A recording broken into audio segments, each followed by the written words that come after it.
ಬಿಡದಿ ರೈತರು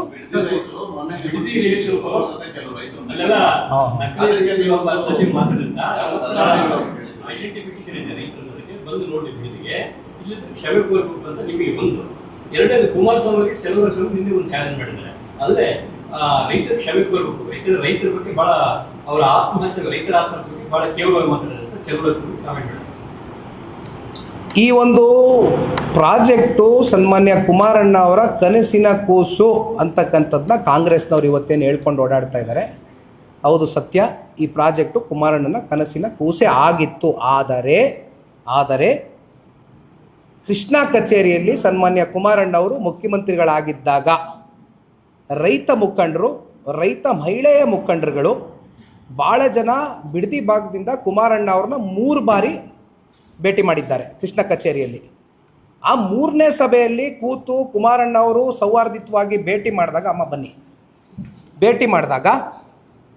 ಅಂತಿಮವಾಗಿ ಕುಮಾರಣ್ಣ ಅವರು ಒಂದು ವಿಚಾರ ನಿನ್ನೆ ಅಲ್ಲ ಹಲವಾರು ಬಾರಿ ಹೇಳಿದ್ದಾರೆ. ನಿನ್ನೆ ನಾನು ಯಾವುದೋ ಒಂದು ಮಾಧ್ಯಮದಲ್ಲಿ ಒಬ್ಬ ರೈತ ಮುಖಂಡರು ಇದ್ರ ಬಗ್ಗೆ ನಮ್ಮ ಬೈರ್ಮಂಗಲ ಕೆಂಚಗಾರನಹಳ್ಳಿಯಲ್ಲಿ ಇವತ್ತು ರೈತರು ಹಲವಾರು ದಿನದಿಂದ ಏನು ಪ್ರತಿಭಟನೆ ಮಾಡ್ತಾ ಇದ್ದಾರೆ, ಅವರು ಕೂಡ ಅದನ್ನು ಅಕ್ನಾಲೆಡ್ಜ್ ಮಾಡ್ತಾರೆ. ಅವರೇನು ಹೇಳ್ತಾರೆ, 3ನೇ ಸಭೆಗೆ ನಾನು ಬಂದ್ವಿ, ಅಲ್ಲಿ ಒಂದು ರೈತ ಮಹಿಳೆ, ನೋಡಪ್ಪ ನಮ್ಮ ಭಾವನೆಗಳು ಅಡಗಿದೆ ಇಲ್ಲಿ ಮುಖ್ಯಮಂತ್ರಿಗಳೇ, ಜೊತೆಯಲ್ಲಿ ನಮಗೆ ಮುಂದೆ ಏನು ಮಾಡಬೇಕು ಅಂತಕ್ಕಂಥ ದಿಕ್ಚೋರಿಸೋದಿಲ್ಲ, ದಯವಿಟ್ಟು ಅಕ್ವಿಸಿಷನ್ನ ಇಲ್ಲಿ ಕೈ ಬಿಡಿ, ಈ ಪ್ರಾಜೆಕ್ಟ್ನ ಕೈ ಬಿಡಿ ಅಂತ ಹೇಳಿದಂಥ ಸಂದರ್ಭದಲ್ಲಿ ಕುಮಾರಣ್ಣ ಅವರು ಸೌಜನ್ಯತೆ ಬೆಳೆಸ್ಕೊಂಡಿದ್ರು. ರೈತರು ಹೇಳ್ತಕ್ಕಂಥ ವಿಚಾರಗಳೇನಿತ್ತು ಅದನ್ನು ಸೂಕ್ಷ್ಮವಾಗಿ ಮಂದಟ್ಟು ಮಾಡ್ಕೊಂಡು ಕುಮಾರಣ್ಣ ಅವರು ಆ ವಿಚಾರಕ್ಕೆ ಸಂಬಂಧಪಟ್ಟಂತೆ ಆ ಪ್ರಾಜೆಕ್ಟ್ನ ಡ್ರಾಪ್ ಮಾಡ್ತಕ್ಕಂಥದ್ದಕ್ಕೆ ಕುಮಾರಣ್ಣ ಅವರು ತೀರ್ಮಾನ ಮಾಡ್ತಾರೆ. ಆದರೆ ಇಲ್ಲಿ ಇದೇ ಮಾನ್ಯ DCM ಅವ್ರೇನು ಹೇಳ್ತಾರೆ ನೋಡಿ ಸಾರ್, ಇಲ್ಲಿ HDK ಪ್ರತಿಷ್ಠೆ ಪ್ರಶ್ನೆ ಅಲ್ಲ, ಪ್ರತಿಷ್ಠೆಗೆ ಹೋಗೋದು ಬೇಡ, ಇಲ್ಲಿರ್ತಕ್ಕಂಥದ್ದು ರೈತರ ಬದುಕಿನ ಜೊತೆ ಚೆಲ್ಲಾಟ ಆಡ್ತಕ್ಕಂಥದ್ದು ಬೇಡ. 80% ರೈತರು ಒಪ್ಕೊಬಿಟ್ಟಿದ್ದಾರೆ ಅಂತ DCM ಅವ್ರು ಏನು ಹೇಳ್ತಾರೆ, ರೈತರೇ ಇಲ್ಲ ರೀ ಅಲ್ಲಿ, ಯಾರು ಇದ್ದಾರೆ, ಕೃಷಿನೇ ಮಾಡ್ತಾ ಇಲ್ಲ ಅಲ್ಲಿ, ಯಾವ ರೈತರು ಇದ್ದಾರೆ ಅಂತಕ್ಕಂಥದ್ದು ಕೇಳಿದ್ದು DCM ಅವರು. DCM ಉತ್ತರ ಕೊಡಬೇಕು ಅಲ್ಲಿ ಹೋಗ್ಬಿಟ್ಟು.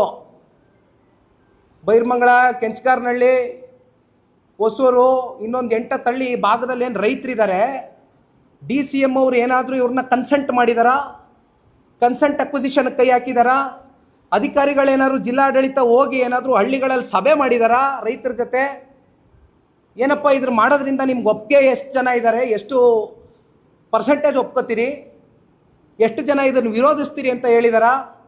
ನಾನು ಮಾಡೇ ತಿರ್ತೀನಿ, ನನ್ನ ಪ್ರತಿಷ್ಠೆ ಪ್ರಶ್ನೆ, ರೈತರೇ ಇಲ್ಲ ಅಲ್ಲಿ, ಕೃಷಿ ಮಾಡ್ತಾ ಇರ್ತಕ್ಕಂಥವ್ರು ಯಾರೂ ಇಲ್ಲ. ಸರ್, ನಾನೊಂದು ಪ್ರಶ್ನೆ ಕೇಳ್ತೀನಿ. ಫಲವತ್ತಾದಂಥ ಜಮೀನು, ಫಲವತ್ತಾದಂಥ ಭೂಮಿ, ಒಂದು ವರ್ಷ ಇಡೀ ಮಳೆ ಆಗಲಿಲ್ಲ ಅಂದರೂ ಹಸಿರುವಾಗಿರ್ತದೆ, ಹಸಿರು ಕ್ರಾಂತಿ ಇರ್ತಕ್ಕಂಥ ಜಿಲ್ಲೆ ನಮ್ಮದು. ನಾನು ಚಿಕ್ಕ ವಯಸ್ಸಿಂದ ಹುಟ್ಟು ಬೆಳೆದಿರ್ತಕ್ಕಂಥ ಜಾಗ ಅದು, ನಾನು ಕಣ್ಣಾರೆ ನೋಡ್ಕೊಂಡು ಬಂದಿದ್ದೀನಿ. ನೀವು ಅಕ್ವಿಸಿಷನ್ ಮಾಡಬೇಕಾ? ಬಂಜರ್ ಭೂಮಿ ಸಿಗೋದಿಲ್ವೇ?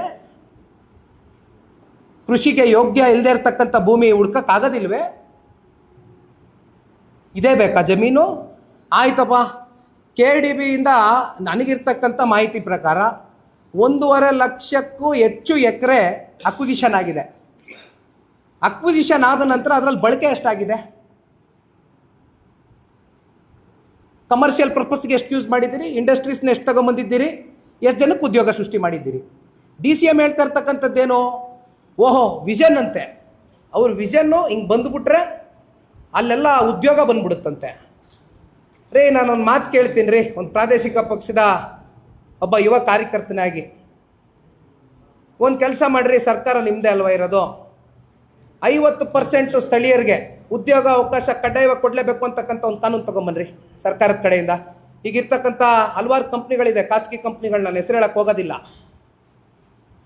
ಎಲ್ಲ ಸುತ್ತಮುತ್ತ ಇರೋವಂಥ ನಮ್ಮ ರಾಮನಗರ ಜಿಲ್ಲೆ ಹುಡುಗರುಗಳ ಪರಿಸ್ಥಿತಿ ಏನಾಗಿದೆ ಗೊತ್ತಾ? ದಿನ ಬೆಳಗ್ಗೆ ಇದ್ರೆ ಏನು ಹೇಳ್ತಾರೆ ಗೊತ್ತಾ? ಬಂದು ಅಣ್ಣ 1 ವರ್ಷಕ್ಕೆ ಲೀಸ್ ಬೇಸಿಸಿಗೆ ತಗೊಂಡಿದ್ರು, ಟೆಂಪ್ರವರಿ ಬೇಸಿಸು, ಈಗ ಕಿತ್ತಾಕ್ತೀನಿ ಅಂತಾರೆ, ಎದುರಿಸ್ತಾರೆ, ನಾವೇನು ತಪ್ಪು ಮಾಡಿಲ್ಲ, ದಯವಿಟ್ಟು ಪರ್ಮನೆಂಟ್ ಮಾಡಿಸ್ಕೊಡಿ ಅಂತ ಬರ್ತಾರಲ್ಲ.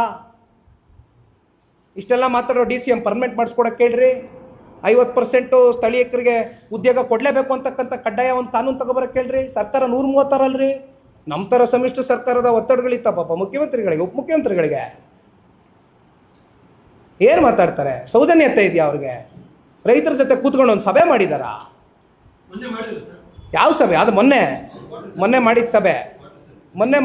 ಅಣ್ಣ ಒಂದು ಕೆಲಸ ಮಾಡೋಣ, ಉಪಮುಖ್ಯಮಂತ್ರಿಗಳಿಗೆ ಏನಾದರೂ ಸಮಯ ಇದ್ದರೆ, ಉಪಮುಖ್ಯಮಂತ್ರಿಗಳಿಗೆ ಏನಾದರೂ ನಿಜವಾದಂಥ ಕಾಳಜಿ ನಮ್ಮ ರೈತರ ಪರವಾಗಿದ್ದರೆ ದಯವಿಟ್ಟು ಹಳ್ಳಿಗಳಿಗೆ ಒಂದು ಸಲ ಬರಲಿ. ನಿಖಿಲ್ ಕುಮಾರಸ್ವಾಮಿ ಟೈಮ್ ಕೊಡ್ತಾನೆ ಕಾಮನ್ ಮ್ಯಾನ್ ಆಗಿ. ನನಗೆ ಆ ಹುದ್ದೆ ಬೇಕಾಗಿಲ್ಲ. ಕಾಮನ್ ಮ್ಯಾನ್ ಆಗಿ ಒಬ್ಬ ಕನ್ನಡಿಗನಾಗಿ ಆ ಜಿಲ್ಲೆಯ ಒಬ್ಬ ಮಗನಾಗಿ ಹುಟ್ಟಿಲ್ಲ ನಾನಲ್ಲಿ, ಆದರೆ ಭಾವನೆಗಳಿದೆ ರಾಮನಗರ ಜಿಲ್ಲೆ ಜನತೆ ಜೊತೆ. ನಾ ಬರ್ತೀನಿ. ಟೈಮ್ ಫಿಕ್ಸ್ ಮಾಡ್ತಾರಾ DCM ಅವರು? ಬರ್ತಾರಾ? ಸೌಹಾರ್ದಯುತವಾಗಿ ರೈತರನ್ನೆಲ್ಲ ಹಳ್ಳಿಗಳಿಗೆ ಹೋಗೋಣ, ಭೇಟಿ ಮಾಡೋಣ, ಕೇಳೋಣ, ಅವ್ರ ಕನ್ಸೆಂಟ್ ಅಕ್ವಿಸಿಷನ್ ತೊಗೊಳ್ಳೋಣ. ಬರ್ತಾರಾ? ನಾನು ರೆಡಿ ಇದ್ದೀನಿ. ಇನ್ನೇನು ಮಾತಾಡ್ತೀನಿ ಸರ್? ಒಂದು ನಿಮಿಷ ಹೇಳ್ತೀನಿ ಕೇಳಿ ಸರ್. ಕುಮಾರಸ್ವಾಮಿ ಅವ್ರಿಗೆ ಚಾಲೆಂಜ್ ಮಾಡೋದಿರಲಿ, ರೈತರಿಗೆ ಉತ್ತರ ಕೊಡಬೇಕು. ಸಮಸ್ಯೆ ಉದ್ಭವ ಆಗಿರೋದಿರಲಿ. ಕುಮಾರಸ್ವಾಮಿ ಅವ್ರು ಯಾಕೆ ಚರ್ಚೆ ಮಾಡ್ತಾ ಇದ್ದಾರೆ? ರೈತರ ಪರವಾಗಿ ಚರ್ಚೆ ಮಾಡ್ತಾ ಇದ್ದಾರೆ. ನಾನು ಹೇಳ್ತಾ ಇರೋದೇನು, ನಡೀರಿ ರೈತರ ಸಂಕಷ್ಟ ಕೇಳೋಣ, ಆಲ್ಸೋಣ. ಏನು ಪ್ರಪಂಚ ಮುಳುಗೋಗಲ್ಲ. DCM ಕುರ್ಚಿ ಇನ್ನೂ 2 ವರ್ಷ ಇರ್ತದೆ.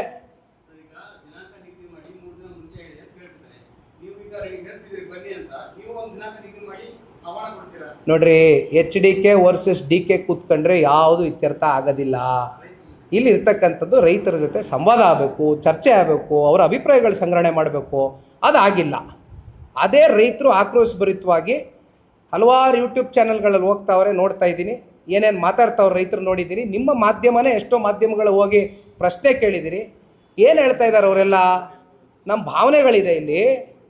ನಮ್ಮ ತಾತ ಅಜ್ಜಿ ಅಜ್ಜನ ಇಲ್ಲಿ ಮಣ್ಣು ಮಾಡಿದ್ದೀವಿ. ಕೊನೆಗೆ 10 ಗುಂಟೆನೋ 15 ಗುಂಟೆನೋ 20 ಗುಂಟೆನೋ, ಉದಾಹರಣೆಗೆ ಗುಂಟೆ ಲೆಕ್ಕದಲ್ಲಿ ಮಾತಾಡೋದಾದರೆ, ಎಕರೆಗೆ ಅದೆಷ್ಟು ಅಕ್ವಿಸಿಷನ್ಗೆ 2 ಕೋಟಿ ರೂಪಾಯಿ ಪರಿಹಾರ ಕೊಡ್ತೀವಿ ಅಂತ ಹೇಳಿದಾರಲ್ಲ. ಏನು ಸರ್? ಎಷ್ಟು ಅಣ್ಣ? ಎಷ್ಟು? What ever the XYZ amount. ಅವತ್ತು ಕುಮಾರಣ್ಣವರು ಒಂದು ಅಮೌಂಟ್ ಹೇಳಿದರು, ಪರಿಹಾರ ಕೊಡ್ತೀನಿ ಅಂತ. ಅವತ್ತಿನ ಲೆಕ್ಕಾಚಾರಕ್ಕೆ ಅದಾದ ಮೇಲೆ ಮೊದಲನೇ ಬಾರಿ ರಾಜ್ಯದಲ್ಲಿ ಸಿದ್ದರಾಮಣ್ಣ ಅವ್ರ ಸರ್ಕಾರ 13-18 ಮಧ್ಯೆ ಬಂದಾಗ ಇದೇ ಈಗಲ್ಟನ್ ಇಶ್ಯೂ ಕುಮಾರಣ್ಣ ಅವರು 16 ಬಾರಿ ಹೇಳಿದ್ದಾರೆ. ಅವ್ರನ್ನ ಟಾರ್ಗೆಟ್ ಮಾಡ್ಕೊಂಡು ಕ್ಯಾಬಿನೆಟಲ್ಲಿ ನೀವೇ ತಾನೇ ಹೊರಡಿಸಿದ್ದು. ಎಷ್ಟು ಕಟ್ಟಿದ್ರಪ್ಪ ಅವತ್ತು? ಎಷ್ಟು ಹೇಳಿದ್ರಪ್ಪ ಕಟ್ಟಿ ಅಂತ? ಈಗಲ್ಟನ್ಗೆ 13-18ರಲ್ಲಿ 12 ಕೋಟಿ ಒಂದು ಎಕರೆಗೆ. ಅವ್ರಿಗೆ ನೀವೇ ಹೇಳಿದವರು, ನಿಮ್ಮ ಸರ್ಕಾರನೇ ಇತ್ತಿದ್ದು, ನೀವೇ ನಿಗದಿ ಮಾಡಿರೋ ಬೆಲೆ. ಈಗ 2 ಕೋಟಿನಾ? ಈಗ 2 ಕೋಟಿನ ಅವತ್ತು 2006ರಲ್ಲಿ, 2013ರಲ್ಲಿ, 2026ರಲ್ಲಿ ಎಲ್ಲಿಗೆ ಬಂದು ನಿಂತಿದ್ದೀವಿ? ಎಷ್ಟಾಗಿರ್ಬೇಕು ಬೆಲೆ? ಅಷ್ಟೇನಾ ಹಂಗಾರೆ ಬೆಲೆ ಕಟ್ಟೋದು? ಆಯಿತು, 10 ಗುಂಟೆ 15 ಗುಂಟೆ 20 ಗುಂಟೆ ಇಟ್ಕೊಂಡಿರ್ತಕ್ಕಂಥವ್ರು ಯಾರು ಸ್ವಾಮಿ? ಸಣ್ಣ ರೈತರು ಕಣ್ರಿ. ಹೈನುಗಾರಿಕೆ ಮಾಡ್ಕೊಂಡು, ಹಸ ಸಾಕೊಂಡು, ಕರ ಸಾಕೊಂಡು, ಮೇಕೆ ಸಾಕೊಂಡು, ಹೆಂಗೋ ಕನಿಷ್ಠ ಪಕ್ಷ ಗೌರವಿತವಾಗಾದರೂ ಬದುಕ್ತಾವ್ರೆ.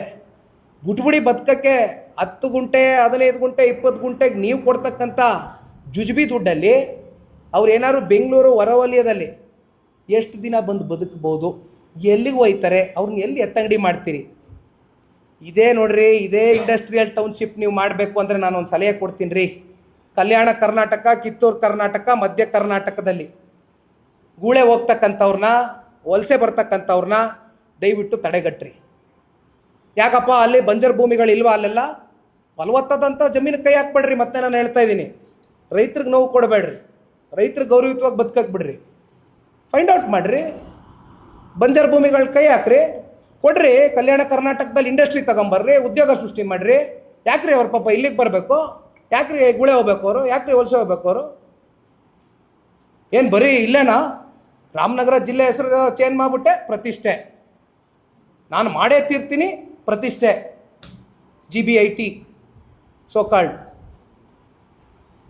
ಇರಲಿ, ಬನ್ನಿ ಅಣ್ಣ. Thank you.